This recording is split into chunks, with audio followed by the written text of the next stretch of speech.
Hey everyone, welcome back to Notes to Self. My name is Melanie. And I'm Cory, her husband. We were both born and raised in a polygamous church here in Utah called the Apostolic United Brethren, or AUB. I was raised with 4 mothers, 34 brothers and sisters, and my dad is the current leader. My dad had 9 wives and 39 children on a compound up in Pinedale, Montana. So we're both born and raised in the same polygamous church here in Utah. Yep. So we actually just started Culture. We just started season 4 of Sister Wives. So we are going to go through the whole season of season 4. We're going to bust through that one pretty quick because, as everyone has made in the comments, HBO took it off their channel for some reason. And so we had to subscribe to Discovery Plus in order to be able to see this. And still missing episode 2. Yeah. If anybody knows where we can what was watch episode 2 about? 2. Yeah. If you know where we can watch it or what it was even about. I know we found a couple of YouTube videos that were glimpses, but yeah, it sounds like they were on dates or something. But we'd love to see it. This one was their Christmas special, I guess, first season. Yeah, welcoming back the first welcome back since Robin had baby Solomon. But first of all, we wanted to remind everybody to start your healing work if you haven't started that already. It's super huge in our lives. It's something that we think about daily and we do daily. We're very conscious of working through issues and find a modality that works for you and get started on it. Because if you are a human with a human body, then you have experienced some type of trauma and you deserve to be loved deeper. And so does your family. So, and watching Sister Wives brings up stuff that's like, holy crap, I thought I healed that 30 years ago. Yeah. Yep, got to work on that. So that's what's been interesting, don't you think, from this whole experience is there's times where we watch it where I'm just like, it brings up some anger that I was like, I haven't thought about that in 20 years. Yeah. And anger, sadness, understanding. I mean, I've got a lot of remembering back when I was a kid. Well, and what's been interesting about this particular season, it's funny because I feel like when we were watching season 3, a lot of stuff was coming up in season 19 about season 3. And now here we are reading Christine's book, and a lot of what she's talking about in her book is we're already starting to see that in season 4. She talks. So if episode 2 is about the dates, then then Christine's already talked about that in her book. Yeah. So we are almost finished with her book. We bought the audio book. We started with the hard copy, and then now we have the audio book so we can work while we're listening. And we will be doing a book club on that on Tuesdays. So watch for that. We will post a post on that so that you can get a reminder if you want to and come to book club with us. Yep. And we'll just probably do what we're thinking is chapters like 1 through 5, 5 through 10. If we go chapter at a time, that's a year going over this book. And there's so much that we want to talk about that we pause and then we chit chat about, and then we pause and I'm like, oh, we should make a video about that. So we'll probably start making a little more TikToks because they're just smaller little subjects that we could talk about. So we'll be doing that too. All right, here we go. Season 4, episode 1. We come back from Robin giving birth to baby Solomon, and she's now offered to do the surrogacy thing again for Mary, trying to decide. I struggle because everyone hates Robin's guts, and I understand why, but I also feel like I have empathy for Robin because she's doing what she was trained to do from being a child. And so in her mind, she doesn't see that what she's doing is damaging. She doesn't see that. She genuinely thinks she's being a good sister wife. She genuinely thinks she's being a good person. And so I feel like she's living the way she was trained perfectly. Right. So she is the shiny star of the AUB's programming. Right. Well, and I love in Christine's book the amount of grace that she's giving to Robin, because she truly does believe what she's doing. And until you've been programmed in a religion like this, it's hard to see as an outsider. It's hard to see that just how programmed that we are, and so that we were, and we've had to deprogram that. We've been out now for 25 years, and so we've had a lot of time to deprogram. and deconstruct some of that. But my heart does kind of like, I feel like to some degree, Robin is genuine only because she can't see how detrimental her actions are, or she chooses not to see it. But yeah, the teens on the couch, they're all talking about, the baby and how do they like the baby. And what's funny is I remember when my dad married his Robin, she came with 3 kids already. And that first baby that was born, in fact, she was at our house last night. We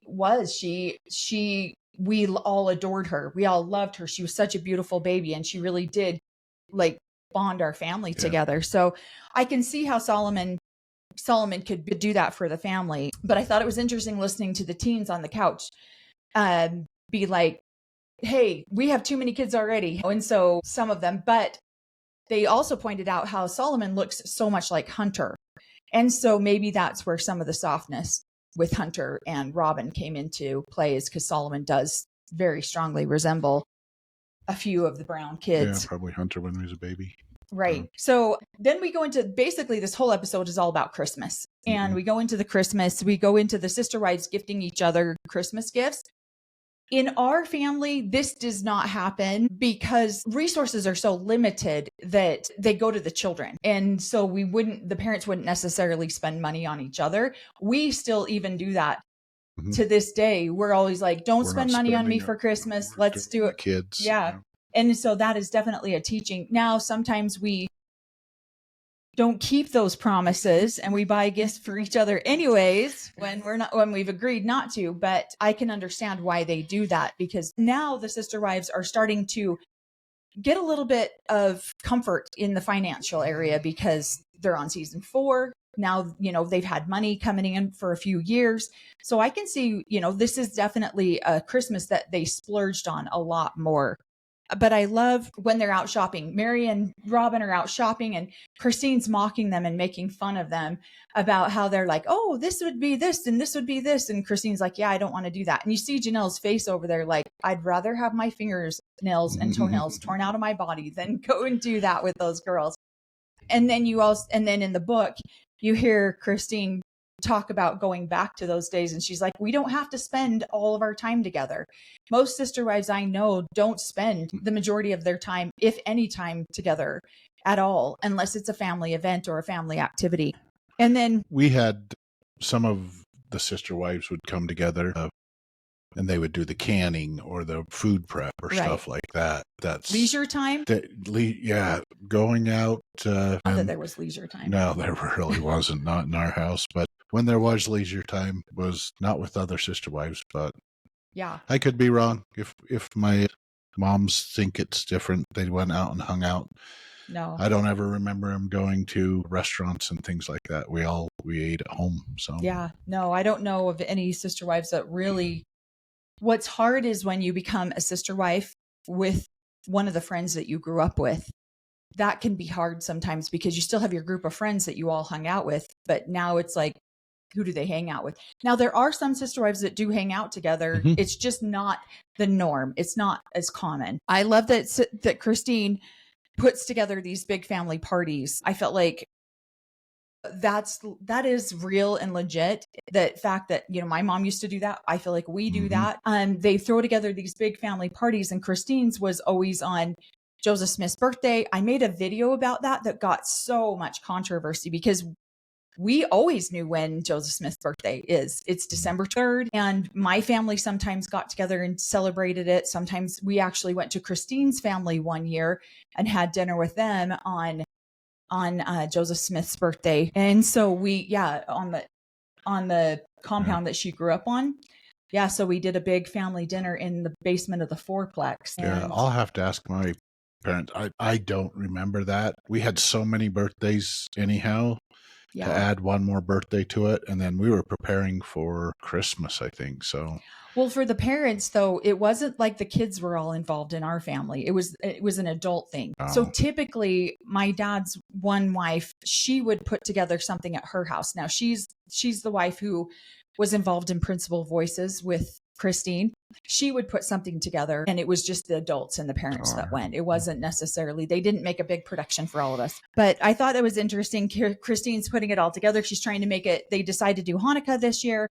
and they decided to put it all together. I think it was really funny the way that TLC edited it, and it was probably very accurate that Cody's sleeping on the couch and the kids are doing all the work and Christine's doing all the work and the other wives are trying to get their kids ready to come over and help. This is very typical. I don't remember my dad ever like getting in there and helping. That was the women's responsibility and the women's duty. The unique thing too is they're trying to bring together 4 different traditions that they all grew up with. It's interesting. We brought in different traditions from our growing up together. We celebrated Christmas, but I knew a lot of people within the AUB that didn't, and it was taboo. We stayed with a family stayed with us for a couple Christmases.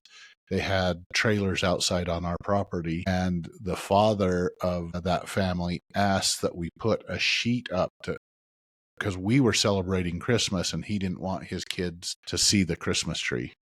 And so we had it in the back of the room with the sheet up. And of course the kids are like, why is the sheet up? Let's go back and look at it. So it did no good. It just made them more curious. But we celebrated Christmas where a lot of people in the AUB didn't. They felt like it was a commercialized holiday.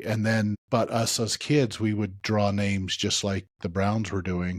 Yeah, we did that too. Our requirement was whatever we were making, it was handmade to give as a gift. We didn't have money to go out and buy gifts. And so it was handmade. And some of those gifts that I got from one of my sisters drew my name, and her mom helped make a Levi blanket for me. So I've got a Afghan that was made by my grandmother. So they're gifts that I still have today. So because we were so poor that a lot of gifts were homemade. Yeah. And you see that with Savannah. She gives, I think it was Leon or McKelty. I can't remember one of them. And those are the gifts that we gave back and forth. Some of our older brothers made blocks for us. So later on we bought those for our kids, but they're called Tinker Toys. But they handmade them at a cabinet shop they worked at. So yeah. We had Tinker Toys because Christine's dad, Rex, his mother was a grandmother to me too. And every time we would go to her house, she always had all these little Tinker Toys and Lincoln Logs. And so it was such a fond memory for me as a child that when I found those as an adult, I bought them for my kids. But Christine uses this Hanukkah experience to teach the kids. And that's one of the things that I feel like is very accurate. They really, every get together that we had, it was a teaching opportunity to teach the kids how to be, good people and how to follow the gospel. And it was always some level of either Sunday school or teaching opportunity, doctrinal teaching of some sort. And so I loved how she did that. But I noticed too, no dissing on Christine here, but in this episode, all the other moms show up bright and crisp and clean, and Cody's nice and well rested. And you see Christine, she looks a little like she's been running her face off all day, cooking for the entire family and cleaning and organizing her house. She looked a little putting it together. Yeah. By the time dinner, she didn't have time to tend to herself. Very common. I mean, that kind of gave me a little bit of a twitch, like, oh my gosh, I remember those days. Then she's what? No, at this stage in their filming and stuff, she is still worried. She does make the statement that nobody in our church really will have a problem with us celebrating Hanukkah worry. And so they are worried they don't want to necessarily show that they celebrate Christmas, that everybody within the AUB celebrates Christmas, because they didn't. They don't want to show that. So they're kind of worried of what they're showing if AUB will prove it at this point in time. Well, I think they still cared a little bit about what the leadership thought, and they already had known that they had frustrated the leadership by still doing the TV show. And so then they didn't want to misrepresent the religion part of it. And I love how she does talk about that in her book, that because the leadership of AUB was so upset about them doing it, that they decided to take out the religious aspect of a lot that they were going through in the show. And so no sexual conversations and limited in the religious conversations. So when she limited in the doctrine. So when she says Christians. that, we don't think that the AUB will be upset with us celebrating Hanukkah. And that's what's so interesting is in the AUB, so many of it's an individual family. They don't ever, not that I ever remember getting getting up in church and saying, you can't celebrate this. You can't celebrate this.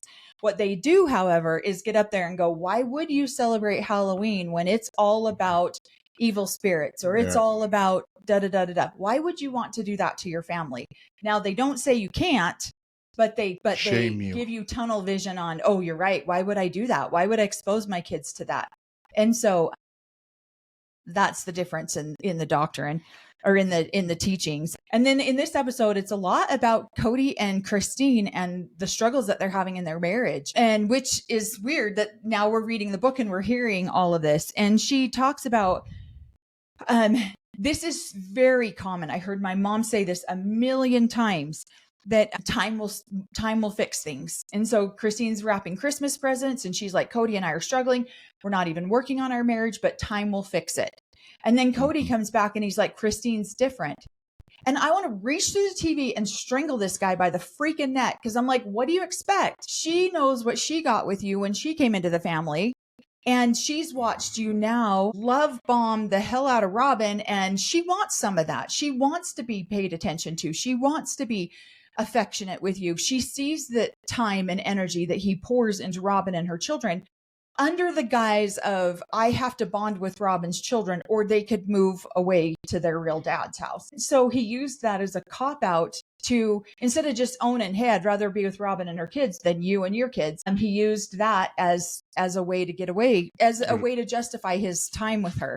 And to string her along. So yeah. And so so many women in polygamy, this is what I hear them say. It's so hard right now, but time will iron out the kinks. Time will make it better. Time will. And so they hold off. And then when you, as a husband, when you push that wife away, hey, you need to work on yourself. You've got jealousy, you got stuff like this.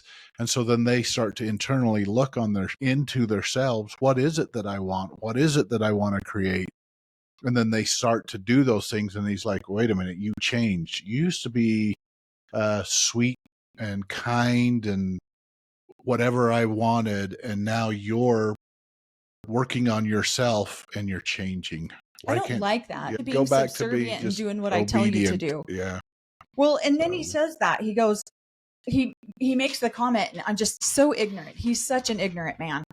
And he says, oh, Christine needs to own her own stuff. And it's like the minute that she does try to own her own stuff and say, hey, wait a second, I would like to be treated this way too. I'm seeing that you're capable of this. I didn't know you were capable of loving somebody like this until I see you doing it with Robin. If you're going to do it with Robin, I would like that too. So she is trying to speak up for herself and own her own stuff. And Cody's like, whoa, back off. If you have a problem with the way I'm treating you, too bad. You need to fix that because we already have an established pattern. And so she's not able to ask for the same things that he's giving Robin because that's not what we've already previously agreed on. And I have literally heard those exact words come out of my dad's mouth. You can't ask me to treat you that way. That's not how that's not our agreed upon. And so these men are just, there's no evolving as a person in this religion. If you're a woman, if you are the man, evolve away, go ahead and become better. But if you're a woman, you either become better or bitter, but you only become better as long as you're still in the box that he put you in when you first got together. Well, that's a priesthood teaching that the man is always supposed to be evolving. He's made a contract with that wife. They've got agreements, but if he gets a new wife, then he needs to create a harmony with her and so he can evolve and create and spend the time where he feels like it needs to be done, and they just need to sit back and keep what they've had sit down and shut up. Yep, sit down and shut up. Well, what's funny is it's like with Mary, we're friends. We get along well. With Janelle, we're business partners. We get along well. With Christine, we're silly. With Robin, we're romantic. I can't be romantic with you. That's my job with Robin. And so I can't be financially responsible with you because that's my job with Janelle. So I get to, as the man, develop all of these parts of myself, but you fit into the one box of we're silly together. That's all you get. You don't get any more than that. It's exhausting to watch these men do this to the women and put them in boxes that they can never get out of. And when the women start to evolve themselves, they get uncomfortable. Then the men get mad. What's wrong with you? You're different. Yeah, you're different. Well, You've changed. I didn't know you could be romantic. Now that I see that, I'd like some of that myself. So one of the things that really struck out to me too is that Cody, they're talking about all the gifts that they're buying each other for the Christmas holiday. And Cody sits down and says, I have a budget with each wife. And this is very, very accurate. At least in my family, that's what it was. None of the wives knew what any of the other wives were getting. That was none of their business. What was their business was the budget that he had between the two of you. And so one of the things Christine says in her book, and it's hard not to reference the book as we're watching this, is that she said, I just assumed we all got the same. I never asked, because why would somebody need more than what we have? Well, now she's seeing that, isn't she? Now that's coming back to bite her in the ass. Because now, and I watched the same thing with my mom. My dad gave my mom a certain amount of money all the way up until she had 6 children. And it was the same dollar amount all the way up until she had 6 children. She finally had to go ask him for more money. Hey, I can't make this work every month on $200 for it was literally $200 for 6 kids. So he upped it by $50. So she had a baby. I mean, there you go. So he upped it by and gave her $250 a month for 6 kids. So when Christine says that, this is so often what happens is the wives, they don't want to know, because if they know, then they might be upset. And I don't want to be upset. My goal is to refine myself and become a better human. And so why just learn things that are going to make me feel envious or jealous or angry? Because Robin's over here living on $2,000 a month and I only get $1,000.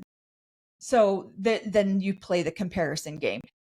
Oh, that's another catch-22 that these women get in is like, well, how come she gets this and I only get this? Well, now you're comparing. Well, yeah, no shit. I've got 6 kids and she's got 3. Tell me why she should get the same amount I get every month. So anyways, that was when he said that. It was just a one little quick liner that he said in there. I was like, it just lit me up, because I do remember. And my dad didn't ever, not that I can ever remember, give the mothers a budget for Christmas. Mm-hmm. No, if you wanted stuff, you budgeted throughout the year for it, or you saved for it, or you got an extra job to pay for Christmas. And Christmas did not come out of the family funds. But we know this family is a little bit different because they have TLC money. Well, that they probably functioned the same way when they were just the 3 of them in the house. I don't know how they function, because you only see a glimpse of that, but then they change completely as they're all into becoming independent. So, and that's scary for Cody. Yeah, so it is. It is, because now he can't control it as much. He can't put his thumb on him.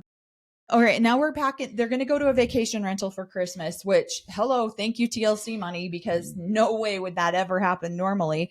We packing up and going to other mothers' houses. We did that every year. We always spent Christmas together as a family. You guys didn't have to pack up because you all lived together in the same house. Yeah, but it was all done at the big house. They had to walk across the garden from the cabin to get to our big house, but that's it.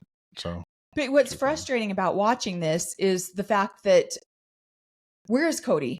Where is he? Why is he not helping these women? They're packing up. And again, everything falls back onto the children to do. He's got the boys running over to help Robin. So yeah, everything falls back onto the children. I remember loading up cars, and I remember thinking, why are we going over here this Christmas? I did love it. I did, as a child, love to get together as family members, but I also, being one of the oldest, at that point, my older brother and sister I was basically the oldest. Their mom had left our dad, but I could sense whatever was happening between the adults. I didn't know what it was, but I could sense the tension. And so sometimes it was fun to get together because I could forget about that. And then other times it was just too blatant in our face and there's no way to forget about it. So as I'm watching their couch interview, and Mary's like, I would have loved some help. I'm capable of doing it, but yeah, I would have loved some help. When my dad married his Robin, they got engaged on Christmas Eve. Yeah. So here's my dad up at Temple Square in Salt Lake City, Utah, at the temple,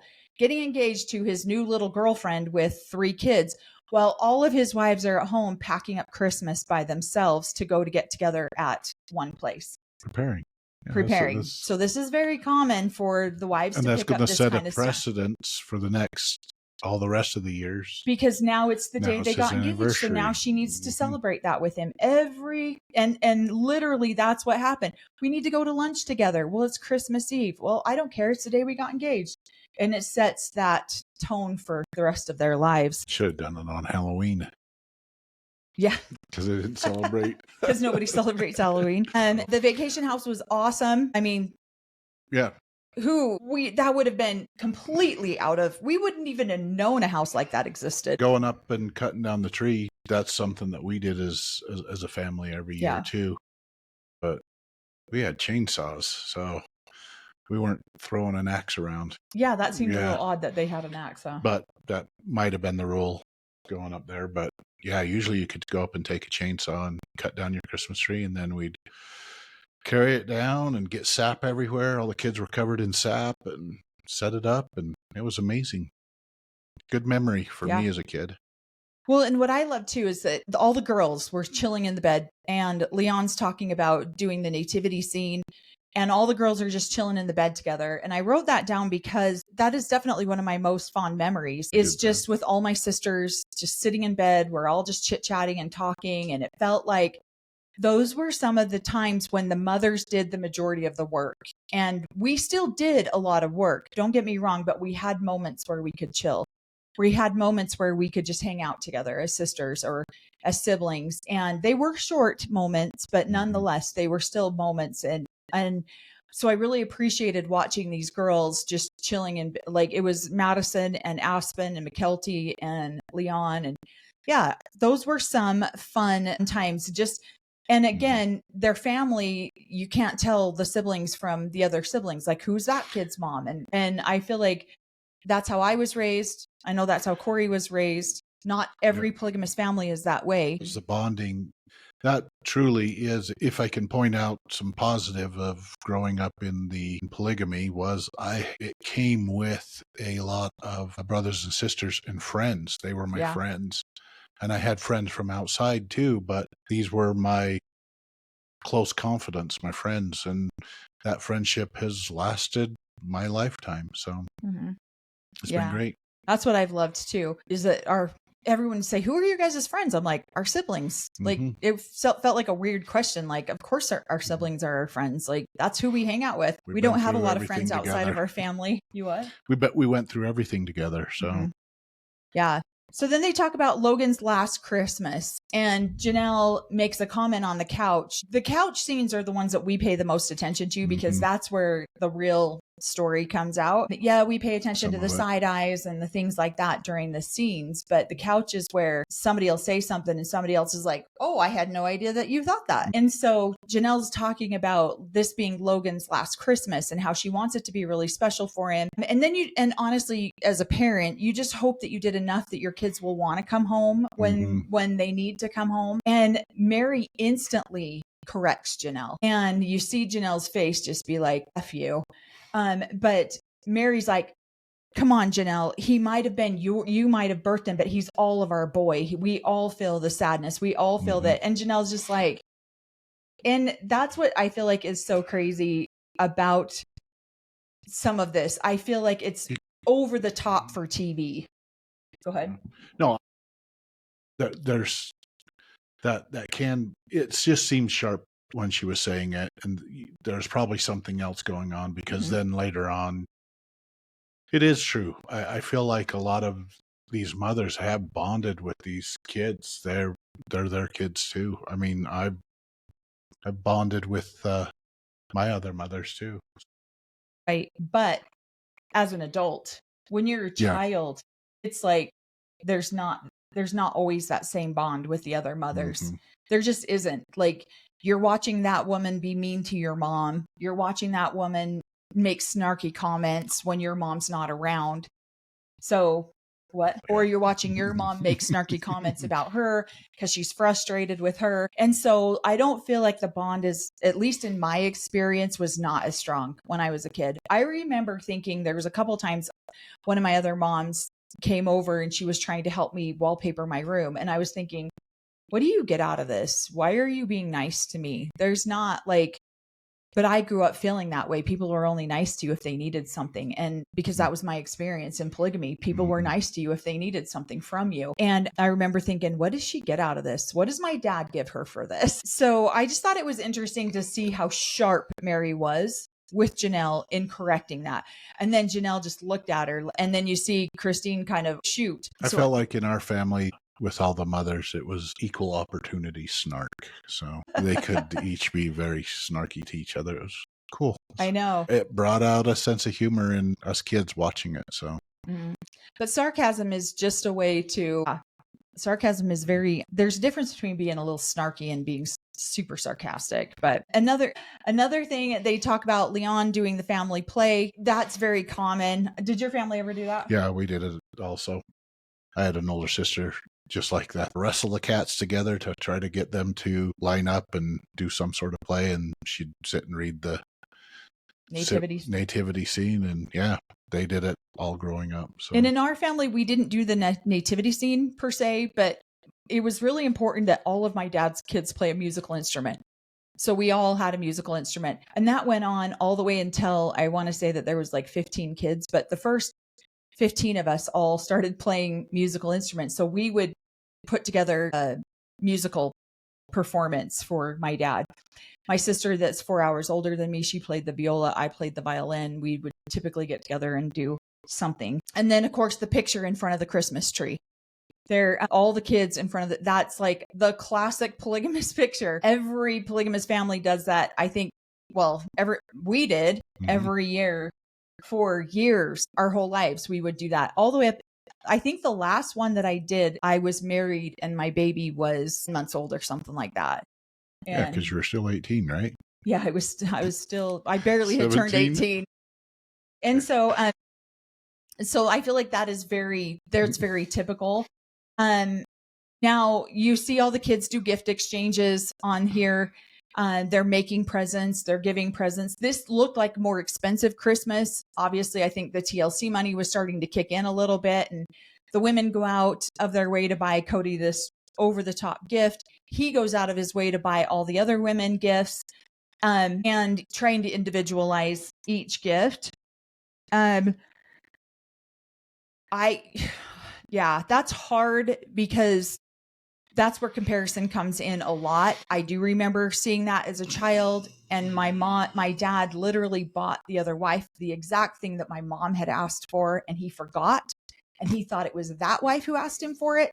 So he bought her because she wanted one too. So we went and bought her that. I don't even remember what the gift was. I just remember my mom yelling at my dad going, "You are so dumb. That was, I asked you for that." And he had forgotten that it was her. He didn't always pay a lot of attention to my mom's wants or needs. And so I thought, he needs an assistant. Yeah. Write everything. So I thought that was pretty. A nanny, maybe. Well, because you see Cody out shopping with, I love how they give their little groups of kids little names.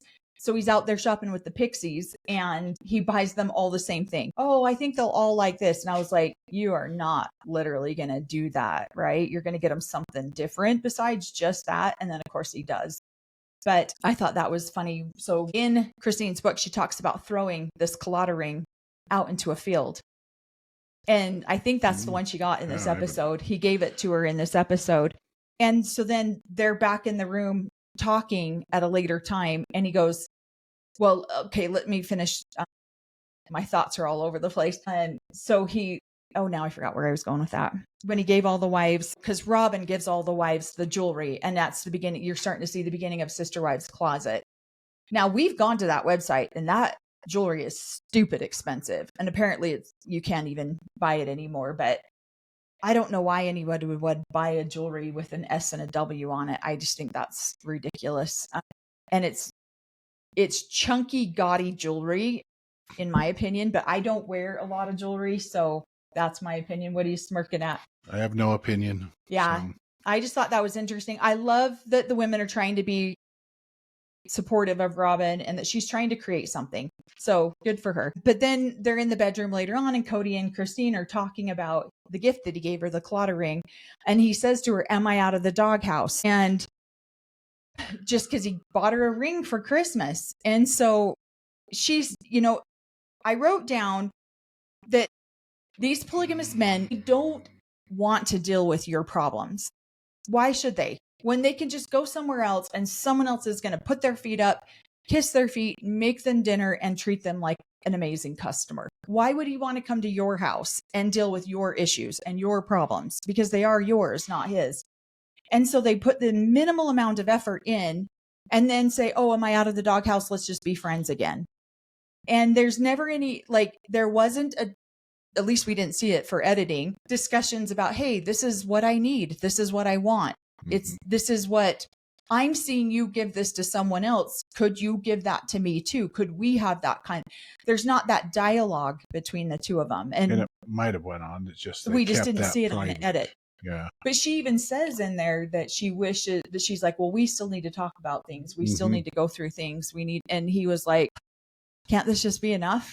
Can't you just be happy with just this? Well, and to be honest with you, this is a pattern within the AUB. You're seeing it on TLC, you're seeing it on Sister Wives, but most of the time, at a certain point, they are, in terms of AUB, put out to pasture. They're on their own now. They're taking care of their kids are old enough that they should be able to take care of them. He needs to be with the young wife, the young kids, to give them what the older ones got when he was hanging around. And those women just go out to pasture and allow the man to spend the majority of the time. And this was a big hiccup. Why? Because they went out in front of the world, educated themselves. They saw that there was other patterns. They were making their own money. And so they went, no, we choose something different. And that's why he's so stunned, because most of the people within the AUB stick it out till the end. Yeah. And he had 3 wives not stick it out till the end. So that was their problem, because the pattern of their church is they should have. So and most women will. They will stay there forever. And a lot of it is because, just like Cody said, it's your issue. And then it's like, well, what's wrong with me? I'm the one with the issue. I need to fix that. I'm the only one upset here. He's not upset. That's because he's going over to another wife's house and getting his needs met over there. And so you're the one with the issue. And that's why this is such a shame and guilting. Like, you are shamed to death in this religion. In fix yourself, fix your own issues, take care of your own stuff. And Mary even says that in here. And we absolutely agree with this. It is your responsibility to heal yourself. It is your responsibility to own your own feelings and own your own stuff. But in these types of religious situations, that is taken to a level of toxic that then becomes all about shame and guilt and not about personal accountability. 2 totally different things. But what Cody wasn't understanding is when you start to take accountability and you are going to change. You're going to become better. You're going to be more confident. You're going to have so much change that happens to you when you're no longer just a compliant. Yeah. And that stuns them as the leaders of their family. That stuns them. They're used to this wife being this way. And when they start to blossom and become better, then he can no longer satisfy them. So that sucks. And when you have wives that do minimal about themselves, because it's about the kids, it's about the family. And so we do very minimal amounts for ourselves. We do minimal amount of makeup, hair, self-care, self-time, self-reflection, because there just isn't. The whole world is about your children and about your husband and about your family and about the gospel.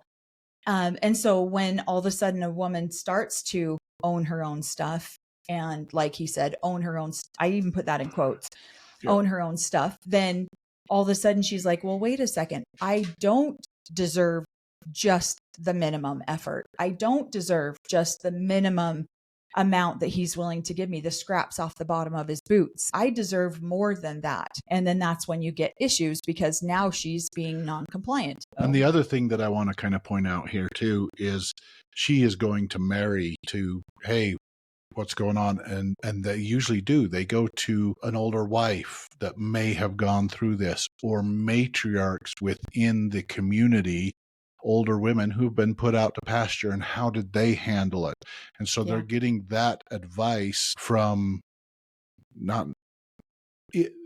when they get advice from the outside world, from self-help people who are saying, hey, you are worth more, you're a great creator, stuff like that. That's not the advice and she's getting that advice from books as she was reading, other stuff that she's doing. She's getting it, but at this point in this episode, she's getting it from Mary to kind of still just keep trudging along, keep doing it. And so a lot of women within the AUB who get their advice just from their matriarchs who have been put out to pasture of how to handle it, how to not get jealous, how to just take it, and they don't better themselves. They use this advice, then because they're following that advice, they also deal with getting put out to pasture, and it makes the man's life happier. He can see them on birthdays and anniversaries once or twice a year, but they're taking care of the younger kids and living a monogamous life in this house, but then can come together for pictures and all that fun stuff. Just the fun parts of it. And the women just have to deal with living on their own. It's living on their own and being happy with it. They can't search for what he's got, which is that happiness, that fulfillment of any sort. Because if they do, then they are breaking their covenants that they have made over the marriage altar. And so he's frustrated because these women grew, changed. He didn't like that or was uncomfortable with it.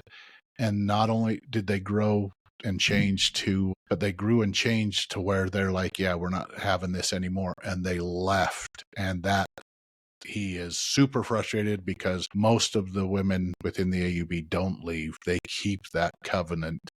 And these guys broke their covenant and left. So in his eyes and in Robin's eyes, because they should have stayed part of the family and kept feeding into the funds of the family. She's feeling betrayed by her sister wives because they should have been put out to pasture and still supported the family, her younger kids. So all of a sudden they dipped into the budget that her and Cody set up together. That the other wives didn't know that they were fulfilling Robin's budget. We're going to bust through season 4 pretty quick because Special Forces is going to be coming up in a couple weeks, and we're going to watch that and talk about that. And then also, of course, season 20 is coming out. We're going to talk about that. And then we're going to be doing a book club every Tuesday. So come join us for the book club, and we'll go over the different chapters every Tuesday on that. So we have a lot to cover in September. We're going to be going through a ton of different stuff. And we're going to do that book club live and then answer questions. Kind of what we understand or what we point out, and then answer any questions for you guys. So we'll go through, we've got a hard copy of the book right here. We will go through and highlight the parts that we feel like are the most relevant, and then we'll go over those during the book club. So make sure you come and join us. But go ahead. Christine, your book is going to be my new Bible or Book of Mormon. I'll be able to highlight it and mark notes in it. So we'll see how it works. I've seen a couple other commentators take things from her book. What? Nothing. That's just a great book, Christine. Well, and I feel like they are taking certain aspects of her book and taking them completely out of context and then running with that and then making her such a bad guy about stuff. And I guess maybe where we grew up in it, we're not seeing those same. Yeah, it makes sense to us why she's saying these things. But some people are just, I feel like it's just clickbait and salacious headlines. And then that way you get people clicking on your videos to talk about Christine's book and how child abuse because she had her children in her bedroom. So we're going to be, it's bad. And so we're going to be going over some of that, but let us know what you guys think in the comments below, and please like and share our page if you find some relevancy in what we're doing. We really appreciate it. And then, cause again, we did fall off the algorithm. We're slowly coming back, but it's taken a little bit of time. So let us know what you guys think, and we will see you on the next one. Thanks, guys.